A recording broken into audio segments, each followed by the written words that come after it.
নারায়ণ নৃসিংহদেব। নেপালে 4 জন নারায়ণ আছে। কাঠমান্ডু উপত্যকায় এই শেষ নারায়ণ। এখানে বৌদ্ধগুরু রিম্পোচে ভজন সাধন করেছেন এই গুহা। এখানে এই শিলা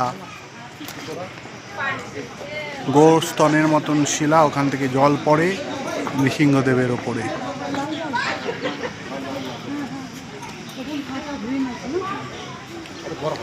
চামুন্ডা মা।